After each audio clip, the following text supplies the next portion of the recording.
Bonsoir, bienvenue à Café Noir, l'émission d'Avatar Édition qui porte pour vous un autre regard sur le monde. Ce soir, avec Pierre Levigan et Modeste Schwartz, auteurs de plusieurs livres, dont le livre que nous présentons aujourd'hui, nous avons donc intitulé notre tour de table Le magicien de Davos et le grand reset. Je précise pour nos auditeurs que le livre est édité par Culture et Racines, qui n'a pas de lien avec notre maison d'édition. Fiche du livre et lien externe pour l'achat au bas de cette vidéo.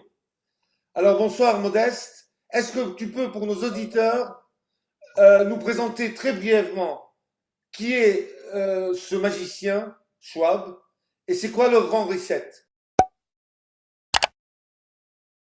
Alors, Klaus Schwab est un ingénieur du secteur de l'automatisation et un professeur universitaire de management en Suisse, quoiqu'il ait la nationalité allemande. Il est né en Allemagne.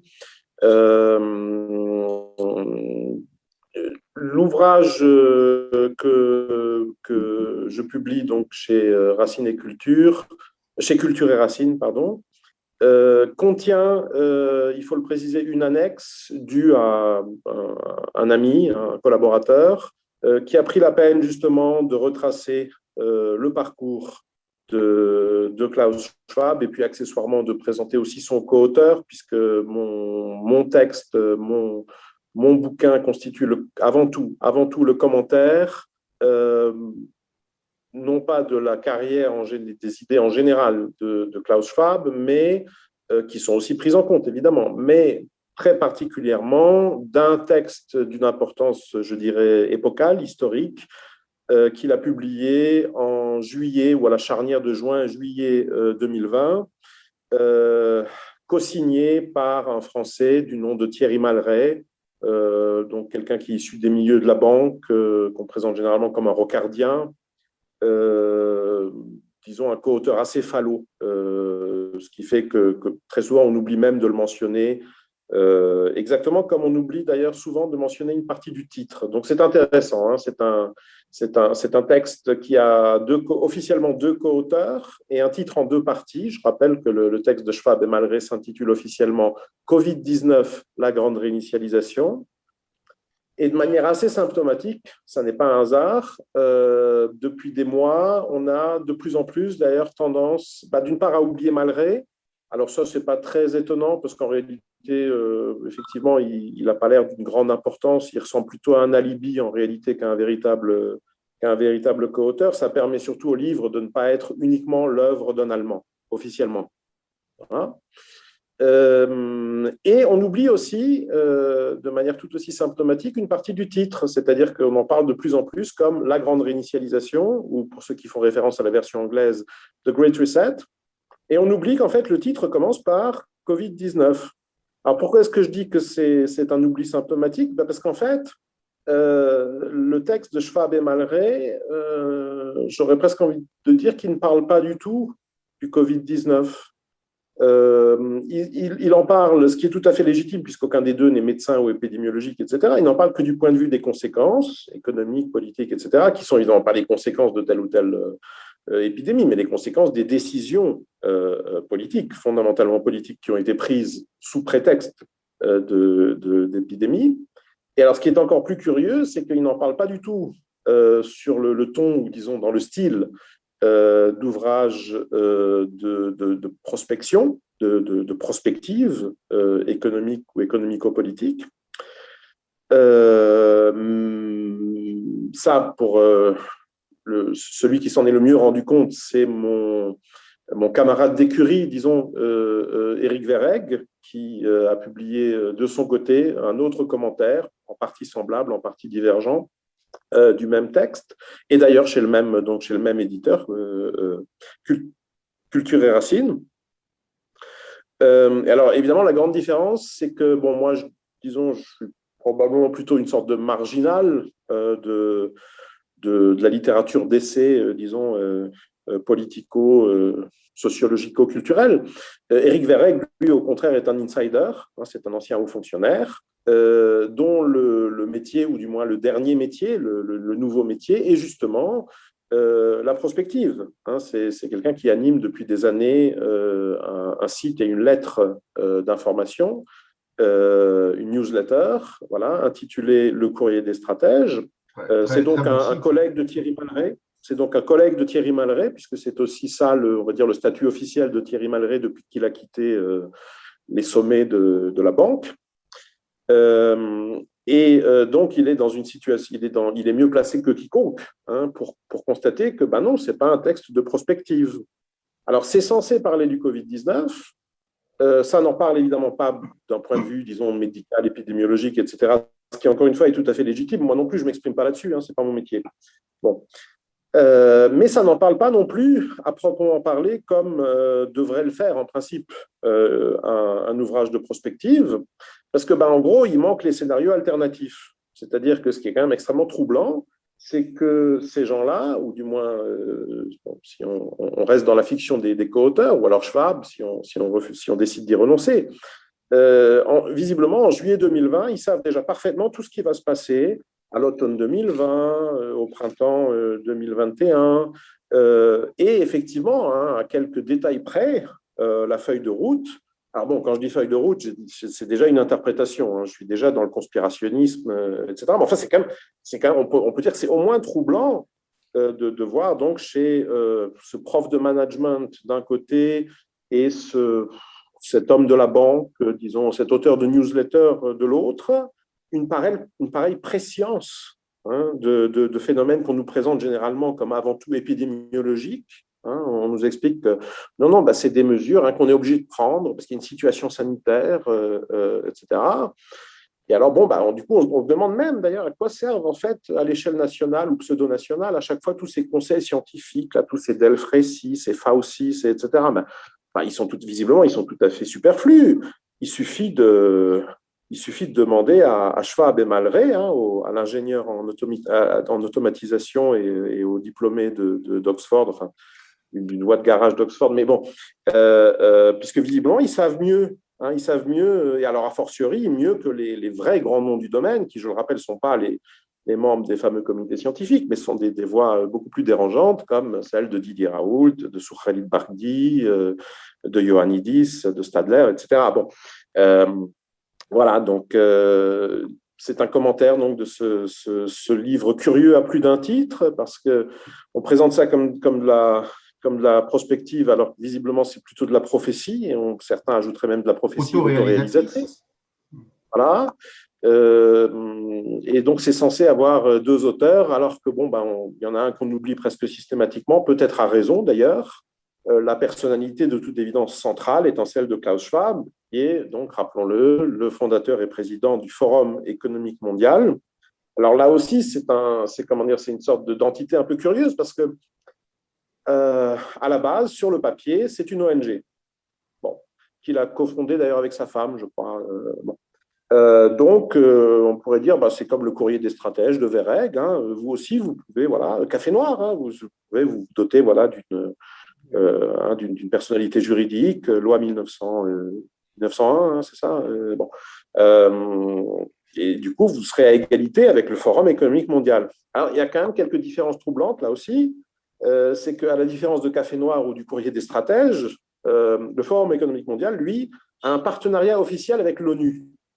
Alors là, déjà, on se dit, oui, mais comment ils font? Parce que l'ONU, c'est quand même censé être une association des gouvernements, donc des gouvernements représentatifs à un titre ou à un autre. Ça peut être des démocraties, des monarchies, enfin, ils sont censés représenter des peuples, ce qui n'est pas du tout dans la définition des ONG en général et du Forum économique mondial en particulier. Et pourtant, l'ONU, où il faut bien le remarquer, Klaus Schwab a travaillé, a exercé, il a été dignitaire onusien.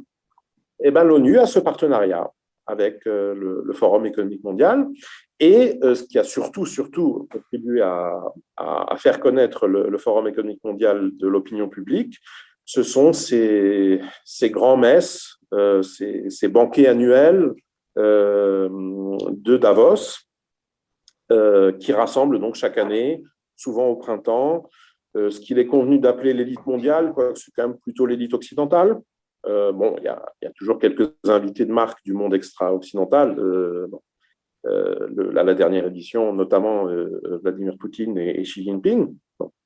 Parce que, voilà, autre particularité un peu surprenante de Klaus Schwab, c'est qu'à la différence de temps d'universitaires européens, quand lui décide de faire un week-end avec quelques potes quelque part dans les Alpes suisses, et ben, il ne vous invite pas vous, il n'invite pas Eric Verreg, il n'invite a fortiori pas moi, il invite les plus grandes fortunes du monde occidental et même un peu autour, les dirigeants des entreprises les plus influentes, et pas mal de gouvernements, et puis Les GAFAM. ils viennent tous.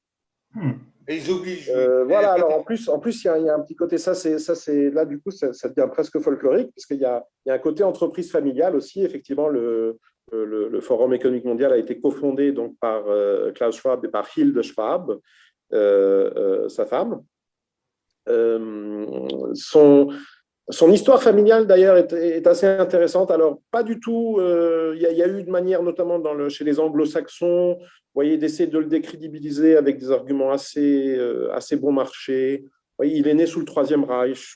Oui, mon père aussi. Oui, c'est pas un jeune garçon, hein, Klaus Schwab. Hein. Faut bien voir, il a 81 ou 82 ans quand même. 82 ans, oui, oui, oui. L'âge de mon père, qui d'ailleurs est aussi né citoyen du Troisième Reich, ça l'empêche pas d'être un patriote français. Donc, bon, visiblement, c'était pas le bon cheval de bataille, c'était pas le bon argument. Il est beaucoup plus intéressant, donc au lieu de se tourner vers l'ascendance de Klaus Schwab, qui est pas si intéressante que ça, il vaut mieux se tourner vers sa descendance, parce que Klaus et Hilde Schwab ont 2 enfants, un fils et une fille. Alors, de manière finalement assez naturelle, disons prévisible, ils se sont répartis, si j'ose dire, les rôles de manière assez intéressante. Donc, le fils vit en Chine, je crois qu'il est marié à une Chinoise, et il y dirige, on va dire, la succursale chinoise du Forum économique mondial, comme quoi c'est une entreprise qui a du succès. Pardon, une ONG. Voilà, c'est pas censé. Familiale. Une ONG voilà, familiale. Voilà. Voilà, c'est pas censé être lucratif. Et sa fille, en revanche, dirige une ONG en Suisse, qui est une ONG féministe. Alors déjà, c'est assez drôle, parce que du coup, on essaye de s'imaginer les dîners de famille chez les Schwab. Hein, donc, quand on sait que, bon, bah, d'une part, disons, on va dire le modèle monopartie, de monopartisme à surveillance globale chinois, dans les milieux ONGistes d'Europe occidentale, bon, ça peut parfois un peu surprendre, quoi. Ça peut faire drôle, hein, quand on vous explique qu'il y a reconnaissance faciale systématique, que vos amis vous dénoncent en ligne, bon, voilà.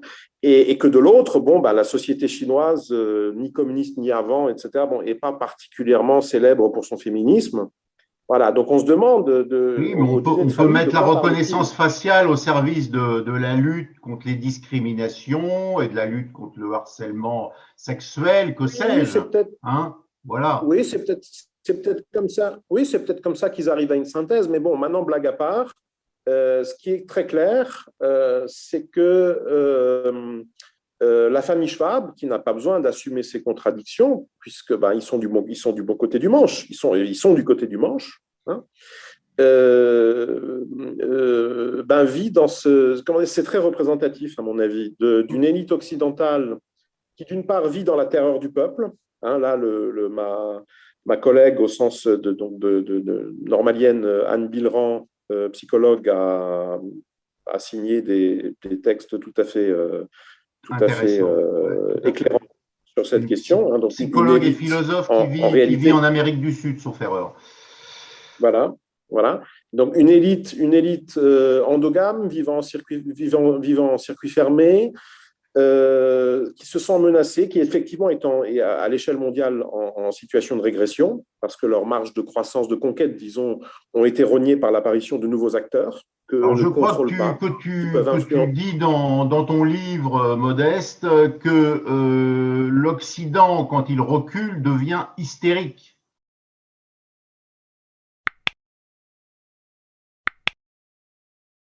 Cette contradiction que j'aperçois, si vous voulez, dans la famille Schwab, hein, que j'essaie d'imaginer sous la forme d'un dîner de famille, bon, ça c'est même blague à part, il y a effectivement une contradiction qui n'est autre finalement que la contradiction idéologique de base des élites occidentales actuelles, qui sont avant tout, en termes idéologiques, avant tout représentatives, qui sont avant tout marquées par la doxa de ce qu'il est convenu d'appeler la gauche libérale.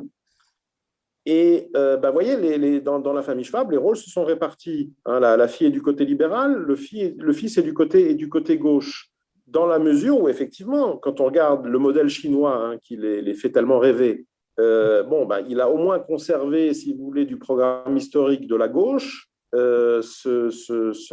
cet aspect élémentaire qui est que, depuis Deng Xiaoping et maintenant Xi Jinping, etc., effectivement, la ration de porc annuelle du citoyen chinois moyen augmente d'année en année. Hein, donc, de ce point de vue-là, c'est effectivement un régime de gauche qui applique au moins une partie probablement essentielle du programme historique de la gauche mondiale même. Bon, alors est-ce que c'est vraiment encore un régime communiste? Est-ce qu'il est marxiste, etc. Là déjà, je dirais c'est des questions pour les intellectuels, mais bon, fondamentalement, pendant qu'en Europe on liquide de la classe moyenne, en Chine on en fabrique. Bon, les gens s'urbanisent, les gens accèdent à un niveau de vie plus élevé que non seulement celui de leurs parents, mais même que leur propre niveau de vie de l'année précédente. Hein, pendant que nous, on fait le contraire. Voilà. Et de l'autre côté, et alors ça, évidemment, c'est l'aspect que les Davosiens vont systématiquement oublier dans ce qu'ils appellent le modèle chinois. Parce que eux, ce qui les fait rêver, évidemment, ce n'est pas la ration de porc, c'est les formidables moyens de contrôle social, idéologique, culturel, politique, etc., dont dispose le parti unique en République populaire de Chine. Alors ça, ils aimeraient bien l'avoir en Occident et ils voient dans ce qu'ils appellent la crise sanitaire l'occasion rêvée, providentielle, la divine surprise qui, espère-t-il, va enfin leur permettre de se mettre à niveau, d'imiter de ce point de vue les Chinois. Et au passage, ils oublient que, oui, mais peut-être que la raison qui explique que tout ça marche si bien en Chine, c'est que par ailleurs, la ration de porc augmente. Donc, est-ce que ça va vraiment aussi bien marcher appliqué à des populations qui non seulement ont une toute autre histoire, de toute autre tradition, ne sont pas des Confucéens, n'ont pas cette homogénéité culturelle de la civilisation Han, puisque l'Occident, c'est plusieurs peuples, même très différents les uns des autres. Et puis surtout à des populations dont en revanche on diminue la ration de porc au point même, quand on va regarder du côté de Gates et des autres néo-malthusiens, qui commencent même à leur expliquer que finalement il faudrait peut-être carrément la faire disparaître parce que c'est tellement dangereux pour le climat qu'il vaut mieux se mettre à bouffer des cafards. Voilà, donc il y a cette contradiction essentielle finalement entre la gauche et le libéralisme, que l'élite occidentale a l'impression d'avoir dépassé. Eux, dans leur perspective subjective, ça forme un tout, on va dire. Si vous regardez l'administration Biden, c'est un peu de welfare state pour la clientèle politique, et puis surtout beaucoup de corrections idéologiques, de LGBT, de transgenrisme, etc.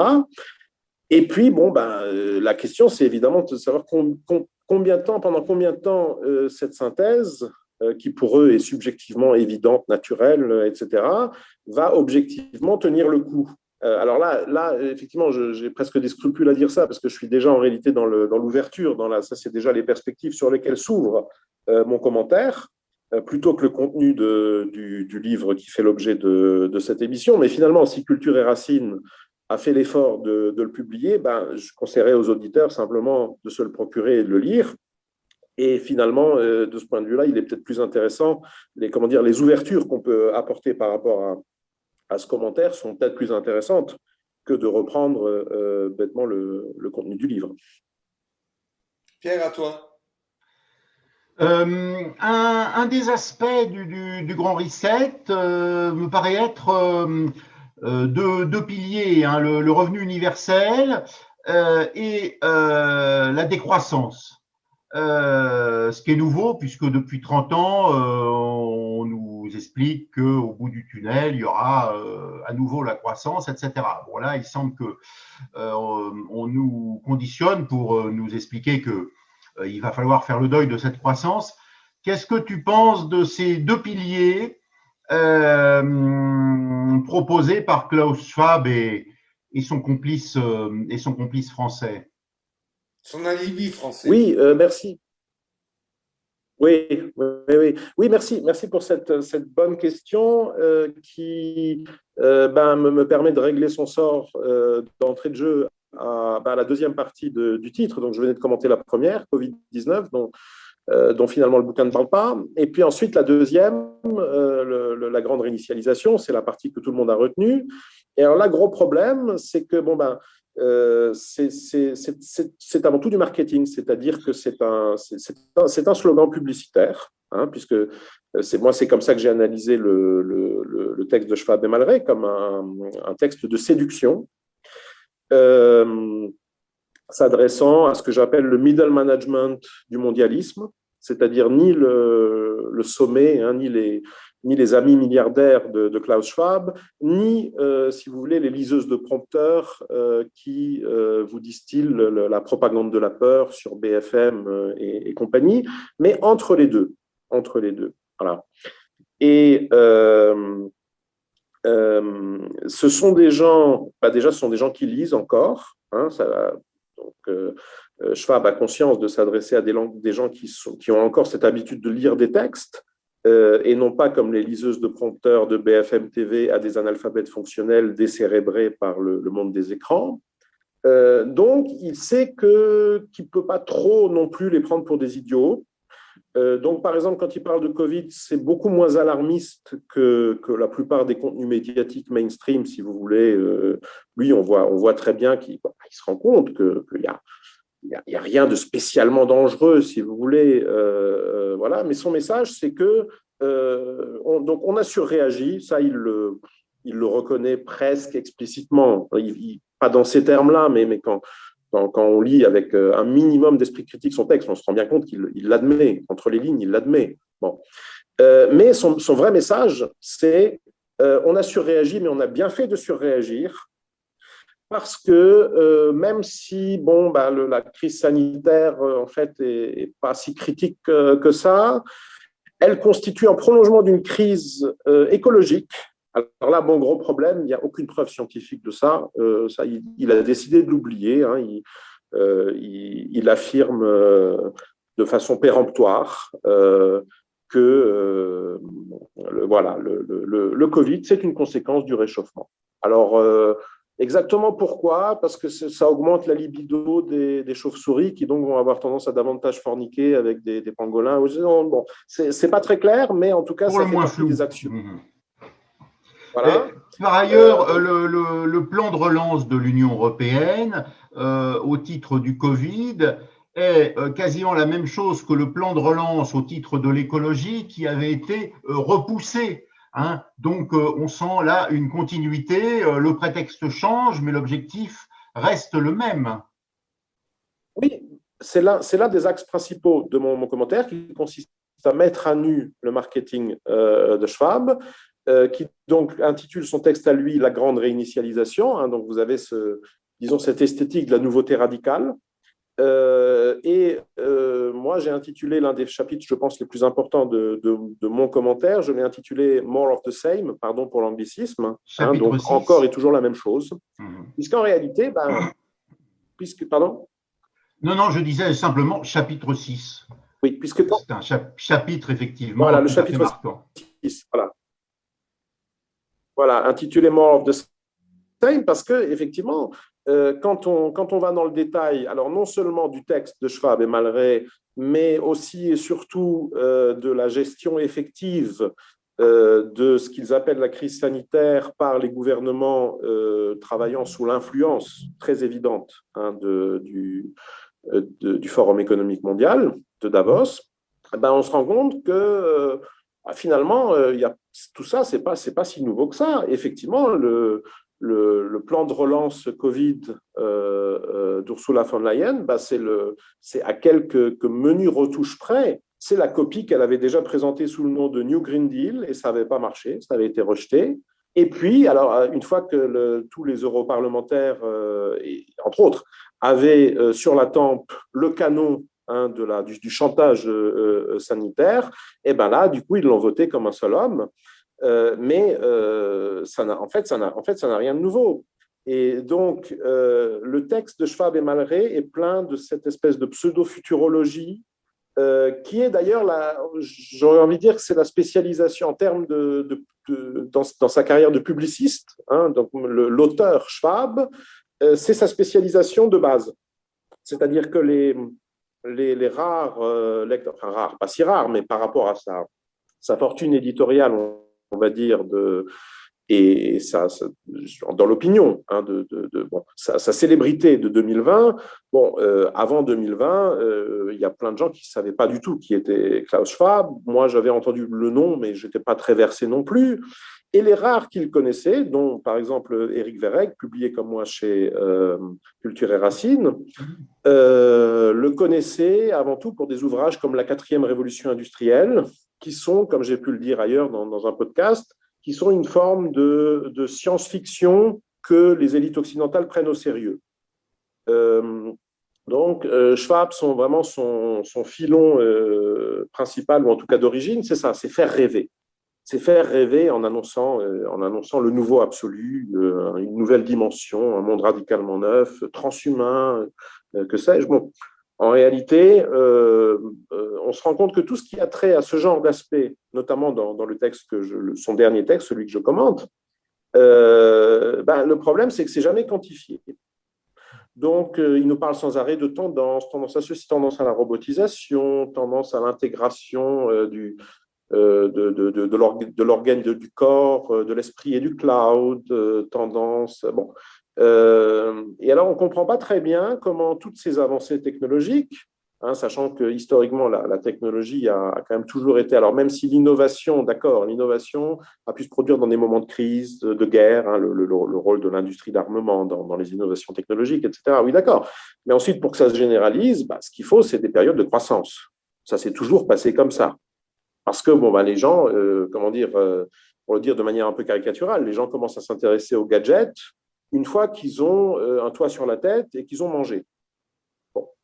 Donc, dans une période qui, comme Schwab le reconnaît lui-même, c'est aussi dans le bouquin, dans son bouquin, va être marquée par du chômage de masse, des famines dans le tiers-monde. Ça aussi, c'est assez drôle parce qu'il s'adresse à un public qui est avant tout de gauche libérale. Et puis, il leur dit comme ça, sans sourciller, que on va faire mourir de faim quelques millions d'Africains. Il y en a tellement, des millions d'Africains, et ça passe. C'est-à-dire, il y a certains passages isolés, hein, comme l'a d'ailleurs fait Xavier Poussard dans l'excellent dossier qu'il a bien avant moi, hein, dès septembre-octobre 2020, consacré dans Faits et Documents à Schwab. C'est un très bon dossier, entre autres, parce qu'il fait ce que j'ai aussi fait de mon côté, c'est-à-dire il prélève des citations, c'est-à-dire c'est aussi un peu une note de lecture, ça simplifie aussi un peu, peut-être tout le monde n'a pas le temps de se taper les 200 pages, quoique 200 pages, finalement, c'est pas non plus la mer à boire, c'est pas Mein Kampf, mais bon, pour ceux qui, en tout cas, n'auraient considéré qu'ils n'ont pas le temps de se taper les 200 pages de la grande réinitialisation, eh ben, vous avez mon commentaire, vous avez celui d'Éric Verreg, et puis vous avez encore plus court le dossier de Faits et Documents, donc réparti sur 3 numéros de septembre et d'octobre 2020, et qui consiste principalement en citations. Alors effectivement, certaines de ces citations, quand vous les lisez comme ça hors contexte, vous vous dites, d'accord, la prochaine grande manifestation de la gauche tiers-mondiste, bisounours, etc., ce sera à Davos et ils réclameront la tête de Klaus Schwab. Eh bien, en fait, non, parce qu'il a l'habileté. Et là, effectivement, la pièce de résistance de l'argumentation, c'est le mythe réchauffiste. C'est-à-dire que, et ça aussi, il le reconnaît de manière pratiquement explicite à un endroit de son texte. Le programme covidien, c'est le programme Greta Thunbergien, hein, c'est le programme de la décroissance à justification pseudo-climatologique. Voilà. Simplement, et là je cite pratiquement Klaus Schwab, c'est la notion de... ça ne marchait pas très bien. Oh non, je disais, c'est la notion d'une population, d'une large fraction de la population européenne et même mondiale, durablement inemployable, substantiellement inemployable. Et d'où le revenu universel pour sortir complètement des dizaines de millions de gens de la catégorie de chômeurs, donc d'une catégorie qu'on peut ramener à la lutte de classe, pour les mettre hors jeu par le revenu universel, hors jeu et hors politique. Oui, alors, mais quoique là aussi, pour moi, ce revenu universel, c'est encore une fois, c'est more of the same. D'une part, parce qu'en réalité, le revenu universel, dans une grande partie de l'Occident, ça fait longtemps qu'il existe, c'est juste qu'on ne lui donne pas ce nom.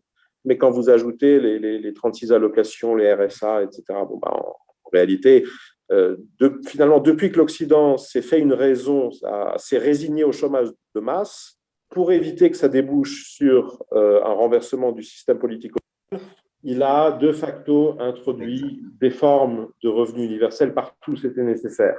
Donc, comme d'habitude, la stabilité de Schwab, c'est d'essayer de nous présenter comme de la nouveauté radicale, comme quelque chose d'incroyable qui va bientôt, dans un futur plus ou moins proche, nous arriver, des phénomènes qui en réalité sont déjà en cours depuis longtemps. Ensuite, il faut rappeler que dans la plupart des goulags du monde, il y a quand même une soupe. Hein. La plupart des détenus, on ne les laisse pas crever de faim. Il y a même souvent de l'argent de poche. Sur les plantations, ça aussi, on l'oublie toujours dans l'histoire de l'esclavage. Bon, les esclaves sur les plantations de coton du sud des États-Unis étaient effectivement esclaves au sens où ils ne pouvaient pas changer d'employeur, changer de métier, ni même souvent épouser la femme de leur choix ou ce genre de choses. En revanche, d'un point de vue strictement économique, on pouvait aussi les décrire comme des travailleurs pauvres dans la mesure où sur la plupart des plantations, il y avait un salaire. Alors, gros problème, et là, on va tout de suite penser à l'Union européenne, et à ces fameuses frontières réglementaires. Voilà, gros problème, le salaire, ils n'avaient pas le droit de le dépenser quand ils voulaient, où ils voulaient. Il y avait ce qu'on appelle le company store, qui était en fait une espèce de petite épicerie tenue par leur maître, et qui était le seul endroit, parce que quand bien même ils auraient voulu aller le dépenser ailleurs, on ne les aurait pas laissés quitter la propriété, etc. Donc il n'y avait pas moyen. Alors évidemment, l'économie circulaire. Économie circulaire. Voilà. Alors, toute ressemblance, d'une part, avec des théories de l'économie circulaire qui pullulent dans l'environnement de Schwab, j'allais même dire l'environnement démographique, l'environnement géographique, pardon, puisque quand on pense Suisse, Philippe Murer, etc. Bon. Et surtout, toute ressemblance avec des unions européennes dont, sous prétexte sanitaire, on a de moins en moins le droit de quitter le territoire, avec des projets de monnaie digitale, dont l'usage pourrait aussi être bien moins libre que celui des billets de banque, etc. Et même d'ailleurs dans l'état actuel, parce qu'encore une fois, il ne faut pas s'imaginer non plus que tout ça appartient intégralement au futur. Je renvoie à l'état des lieux que dresse régulièrement Pierre Jovanovic en la matière. Même votre argent, pour l'instant encore théoriquement bel et bien fiduciaire, matérialisable, etc. Oui, mais quand vous essayez de le retirer d'un compte bancaire, vous vous rendez compte que faut présenter de plus en plus de justifications quand vous prétendez vouloir faire usage de ce que vous considérez encore comme votre propre argent, mais à l'usage, on se rend compte que les banques déjà voient ça de manière différente, en fait.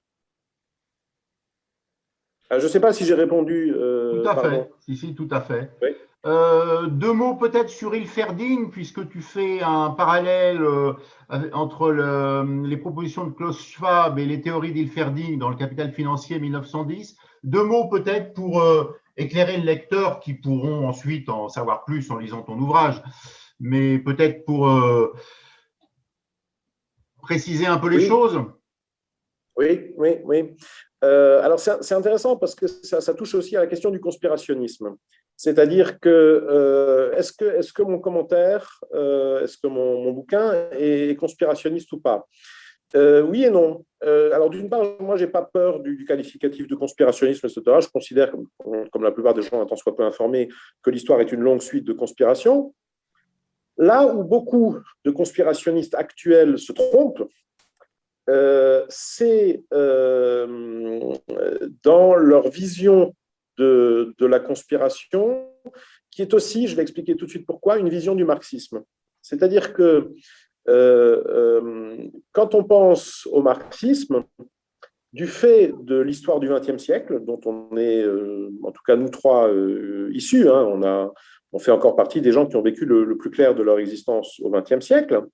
Or, le XXe siècle, il a été marqué avant tout par l'expérience soviétique, c'est-à-dire par une conséquence de la théorie léniniste, qui est donc un sous-produit, une interprétation du marxisme, à mon sens, relativement hérétique en réalité. Et du coup, on oublie qu'il y a un marxisme en réalité beaucoup plus orthodoxe, en ligne beaucoup plus directe, qui n'a jamais cessé d'exister, qui a été un peu, qui a un peu vivoté à l'ombre de l'expérience soviétique tant qu'elle a duré, et qui, au moins avant la Deuxième Guerre mondiale, était généralement connu sous le nom d'austromarxisme. Alors l'austromarxisme, qui était, dont le centre, disons, intellectuel était Vienne, existait avant Rudolf Hilferding, qui a été son principal théoricien. Il a existé aussi après la mort de Rudolf Hilferding, peu avant la Deuxième Guerre mondiale. Mais disons que la grande synthèse de l'austromarxisme, c'est lui qui l'a proposé, lui qui a aussi été ministre des Finances d'un gouvernement de Weimar, hein, donc exactement comme Klaus Schwab, on parle pas simplement, et comme Lénine, on ne parle pas simplement d'un auteur de bouquins, on parle de quelqu'un qui a été intellectuel, Hilferding. Voilà, qui a été aux manettes. Et alors, le lien avec le conspirationnisme, il est là, c'est que généralement, quand on explique aux gens qu'il y a un groupe élitaire, hein, qu'il y a une minorité active, qui a des projets pour eux, pour l'humanité en général, et qui cherchent à les leur appliquer de manière, disons, sans trop leur demander leur avis, voilà, et bien, spontanément, du fait de l'histoire du XXe siècle, on s'imagine que c'est des léninistes. Donc, on s'imagine qu'ils vont appliquer la méthode, non pas la méthode donc, que suggère, disons, Rudolf Hilferding dans son ouvrage principal, qui est le Capital financier, 1910, mais dans l'équivalent léniniste, qui est Que faire. Bon. C'est-à-dire que, en gros, ça va être jacobin, quoi. C'est-à-dire il va y avoir un parti, évidemment appelé à devenir parti unique, avec une élite de ce que Lénine appelait des professionnels de la Révolution, qui vont, en prétendant incarner un prolétariat qui, d'ailleurs, dans la Russie de l'époque était ultra minoritaire, mais ça, bon, qu'importe, va prendre le pouvoir de manière dictatoriale. Et donc, en fait, c'est quoi le léninisme? C'est l'utopie marxiste qui devient gouvernement. Or, Schwab, comme descendant tout à fait légitime de Hilferding, qui à mon avis est un descendant tout à fait légitime de Marx, il veut surtout pas de gouvernement, il veut de la gouvernance. C'est pas du tout la même chose. Il ne veut pas de gouvernement mondial, hein, dis-tu. Voilà, et alors c'est là justement que, voilà, c'est là que je m'inscris en faux. Si vous voulez, même par rapport à des gens que je fréquente beaucoup intellectuellement et pour qui j'ai le plus grand respect, comme Pierre Hillard. C'est que Pierre Hillard vous explique comment une certaine élite occidentale prépare depuis des siècles un gouvernement mondial. Oui, ce sont des théories, ce sont des plans, c'est une vision du monde qui existe, qu'il a admirablement documenté. C'est un des hommes sur Terre qui la connaît le mieux en termes historiques. Simplement, moi j'aurais tendance à répondre que ce n'est pas ça le projet de Schwab, parce que ça c'est un projet léniniste. Donc, quand on se fait peur, si vous voulez, avec ces perspectives de gouvernement mondial, alors il y a d'abord si vous voulez, l'effet illusionniste ordinaire, hein, on le retrouve à chaque pas quand on se penche sur les théories de Schwab. C'est-à-dire que d'une part, à force de s'imaginer un gouvernement mondial qui va bientôt arriver, on finit par oublier que finalement, une grande partie de ces effets appartiennent non pas au futur, mais à notre présent. C'est-à-dire qu'en réalité, d'un certain point de vue, le gouvernement mondial, ça fait longtemps qu'on vit sous sa coupe. Et puis surtout, l'illusion des illusions, c'est qu'on se dit, bon, alors, quand est-ce qu'ils vont le proclamer? Quand est-ce que ça va devenir officiel? À mon avis, au moins tant que ce sera Schwab et ses acolytes qui contrôleront le projet, jamais. Jamais. parce que ce sont pas des léninistes. C'est des gens qui feraient pas tout, mais qui feront énormément, justement, pour éviter d'apparaître au grand jour comme un gouvernement, entre guillemets, mondial. Comment dire, parce que je considère qu'en réalité, dans le gouvernement mondial est au moins aussi faux que gouvernement. Donc déjà, les gens dont il est concrètement question sont pour la plupart des néo-austro-marxistes, si vous voulez, des Hilferdingiens, etc. Ils ne veulent surtout pas être considérés comme un gouvernement parce qu'ils ne veulent pas la responsabilité. Ils veulent l'influence, mais sans la responsabilité. Et d'ailleurs, ça marche. Regardez en ce moment, les gens, regardez comme les gens sont remontés contre Macron, contre Merkel, contre Sanchez, contre Boris Johnson. Oui, c'est-à-dire qu'ils s'en prennent aux exécutants, ils s'en prennent aux marionnettes. Et c'est exactement ça, le projet de la gouvernance. Donc pourquoi est-ce qu'il, si vous voulez, Klaus Schwab, il a déjà son fameux kimono, hein, l'image a fait le tour du monde 36 fois. Pourquoi est-ce qu'il ajouterait encore une couronne au kimono? Il n'est pas fou. Il sait très bien par les précédents historiques qu'une fois qu'une tête est surmontée d'une couronne, elle a une forte tendance à se retrouver à un moment sous le couperet d'une guillotine. Donc la guillotine, on va laisser ça aux gouvernements nationaux ou pseudo-nationaux. Hein, ça sera le triste privilège des Macron, Merkel et compagnie. Et puis eux, ils ont fait de l'influence, ils ont fait du mainstreaming, hein, comme cite Éric Verreg. Puis bon, si ça ne marche pas, débrouillez-vous. Hein, nous, on retourne dans notre chalet suisse, voilà, on se fait une raclette. Bon. Donc, déjà, le projet, c'est tout sauf un gouvernement. Et puis, accessoirement, on ne voit pas très bien comment ça pourrait être mondial, parce que aussi bien, si vous voulez, au printemps 2020, il y a eu une illusion comme ça, à laquelle j'ai participé. Hein, au printemps 2020, j'ai écrit un texte sur la fin de la géopolitique. Bon, comme d'habitude, c'est un peu comme la fin de l'histoire. Hein, ça n'a pas duré très longtemps, la fin de l'histoire non plus. Bon, en fait, dès l'automne 2020, la géopolitique était de retour parce qu'on se rendait compte que en pleine pandémie, alors en principe, c'est mondial. Hein, pandémie, c'est une épidémie mondiale. Oui, mais en fait, dans le plus gros de l'univers connu, il n'y avait pas de deuxième vague. Il n'y a pas eu de deuxième vague en Chine. En Russie, ils ont vaguement simulé, etc. La Suède est durablement... Ni de troisième vague, d'ailleurs. Voilà. Donc, concrètement, sous ces dehors sanitaires, hein, exactement comme au Moyen-Âge, on discutait, on débattait de problèmes politiques dans un langage théologique, hein, dans des sociétés dominées par la théologie en tant que doxa centrale de l'organisation sociale.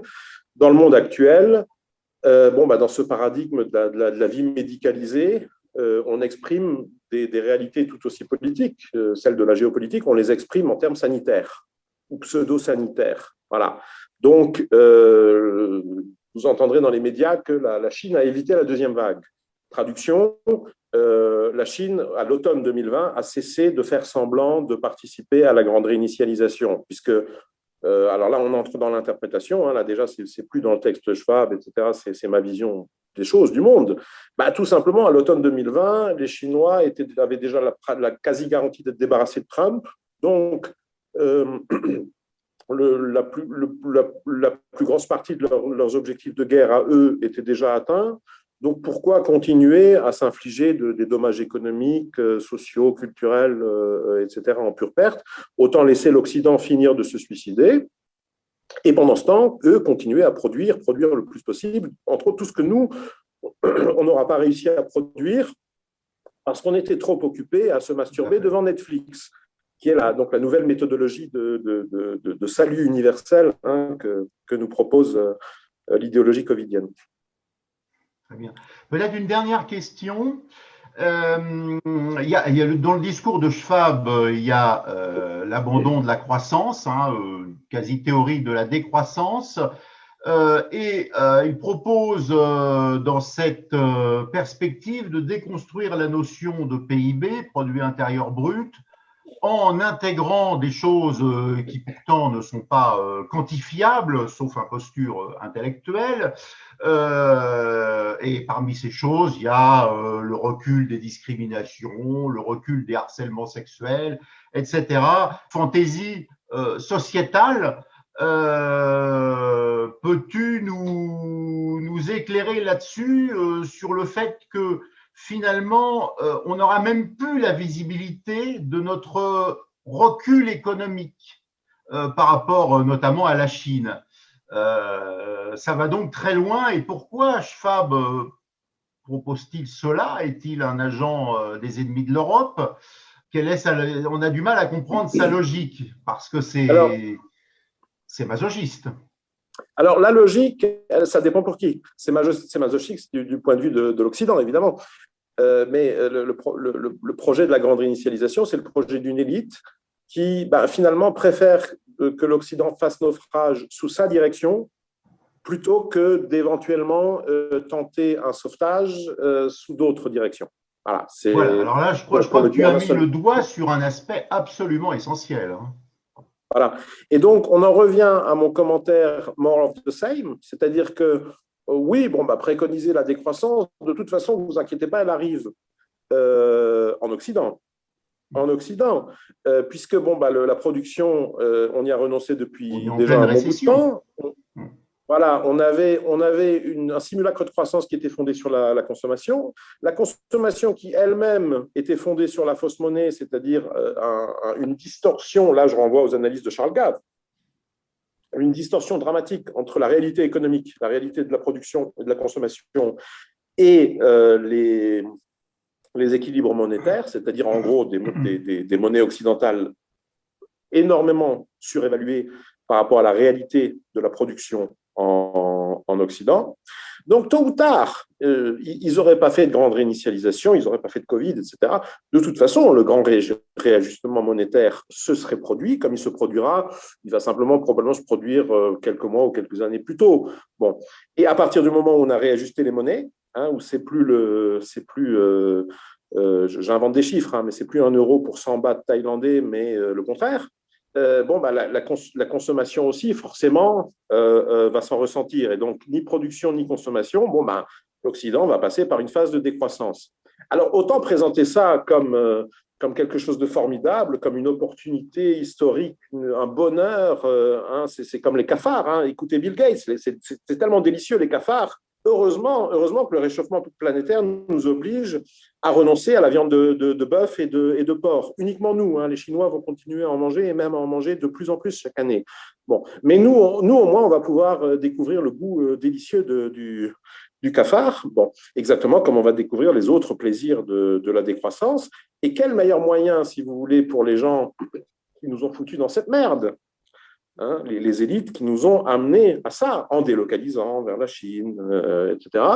Quel meilleur moyen pour eux de continuer à légitimer leur pouvoir que de nous expliquer qu'en fait c'est formidable, qu'en fait, on devrait vraiment les remercier de nous ramener peu à peu au niveau de vie, si vous voulez, du villageois laotien moyen, au lieu de leur en faire reproche, parce qu'en réalité, c'est très bon pour la planète. Alors, en vertu de quel calcul, de quelle science, etc. Évidemment, ils n'aiment pas trop s'étendre sur une nouvelle sur ces religion, questions-là. De toute façon, c'est oui. la religion anti-réchauffiste. Oui. Et donc, il nous faut communier. Mais ça, là encore, on en revient à cette question du gouvernement et de la gouvernance. Dans le modèle léniniste, dans le modèle du gouvernement, non seulement il y a une structure de parti, c'est pyramidal, il y a une doxa, tout le monde doit adhérer, sinon on va au goulag, etc. Mais en plus, effectivement, il y a un rôle essentiel du secret, puisque les institutions et le secret, ça va la main dans la main.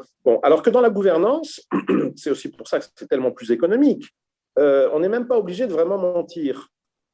On fait, et là, une des annexes de l'ouvrage que j'ai confié à un collègue est consacrée à ça, on fait plutôt de la programmation neurolinguistique. C'est-à-dire que plutôt que de se fatiguer à, vous vous rendez compte, falsifier des statistiques, que ce soit des statistiques de production, de mortalité, de n'importe quoi, comme il le faisait à l'époque soviétique, hein, pour qu'on ait l'impression au moins que, que le plan quinquennal a atteint les résultats, et même dépassé. Il ne suffisait pas d'atteindre, il fallait dépasser. Bon. Toujours dépasser. Non, c'est fatigant. Ça finit toujours par être dévoilé. Quelqu'un s'en rend compte. Voilà, c'est une dépense d'énergie, si vous voulez, dans le mensonge, dans le secret, etc.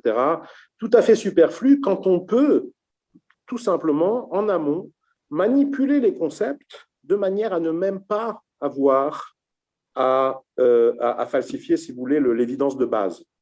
Donc, on s'en rend compte, par exemple, en termes de communication covidienne, hein, puisque, bon, en réalité, les divers services des statistiques des divers États ont continué à faire leur travail. Donc, on voit très bien que en termes démographiques, au moins, moi je ne suis pas médecin, je ne me mêle pas des histoires épidémiologiques, etc. Mais qu'en termes démographiques, d'un point de vue sanitaire, en 2020, il ne s'est rien passé de spécial. Bon.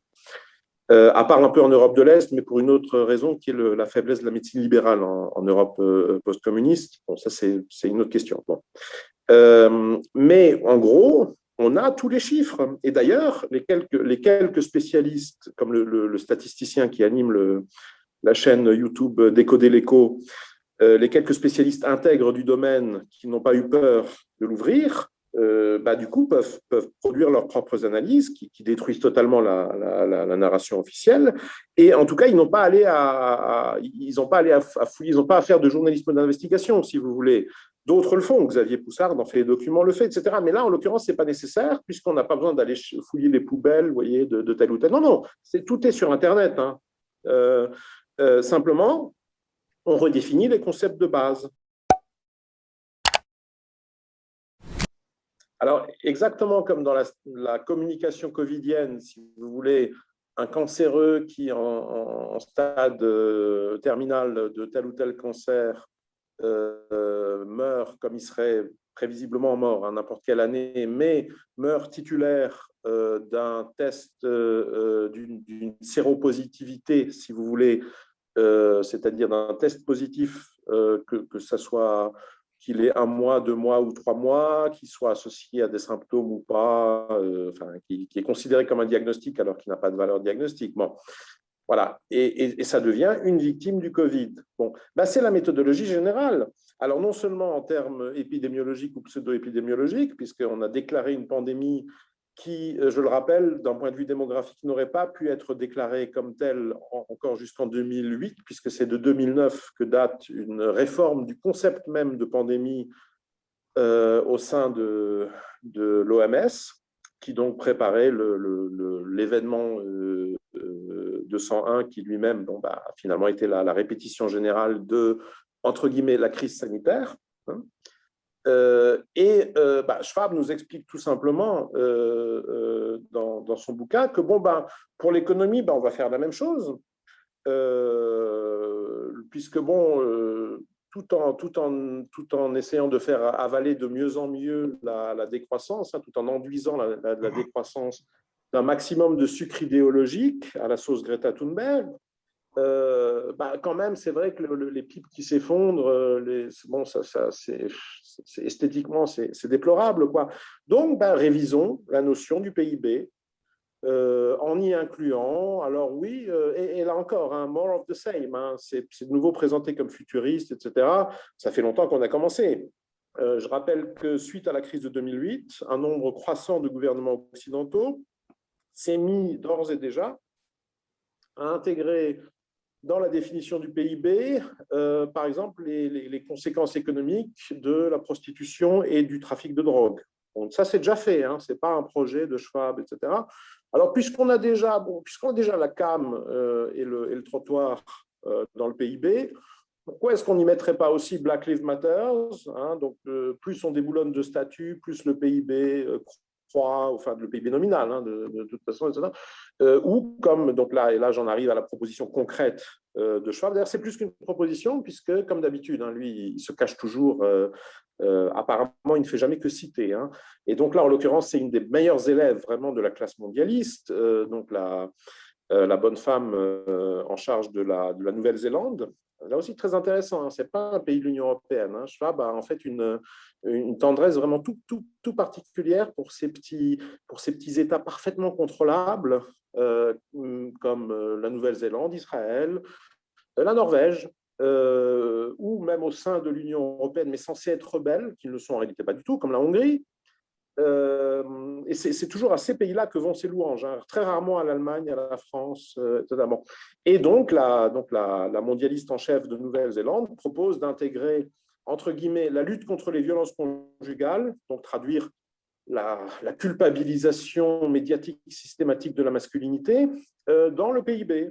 Pourquoi pas? Plus on met de type en tôle parce que leur femme ou leur ex-femme affirme ou prétend, ou etc., et ben mieux le pays se porte. Oui, on avait déjà admis que plus on vend de cam, mieux ils se portent, que plus il y a de prostitution.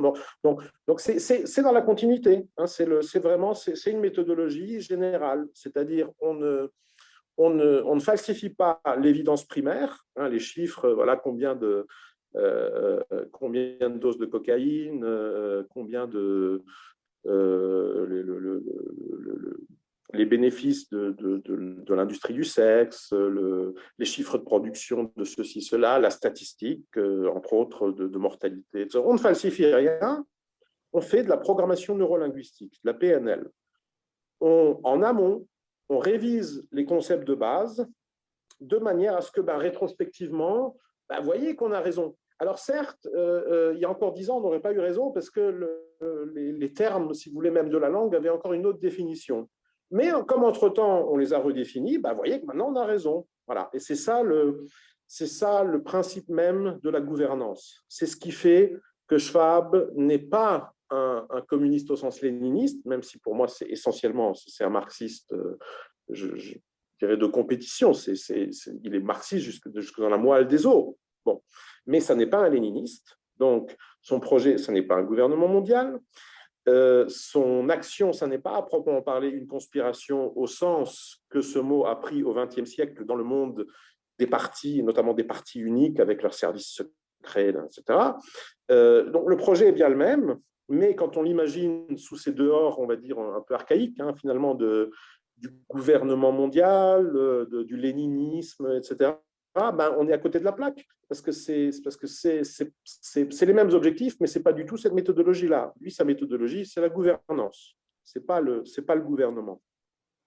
Bon, on peut, je pense, clore cette émission de Café Noir sur ces derniers mots que tu nous as dit. Je te remercie de ton intervention. Je rappelle à nos éditeurs qui peuvent bien entendu commenter cette émission et aussi, je leur rappelle de s'abonner à notre chaîne YouTube parce que comme vous savez, les algorithmes de YouTube fonctionnent ainsi. Plus on a d'abonnés, plus on est indexé. Donc merci à tout le monde. Bonne soirée. Bonne soirée. Merci.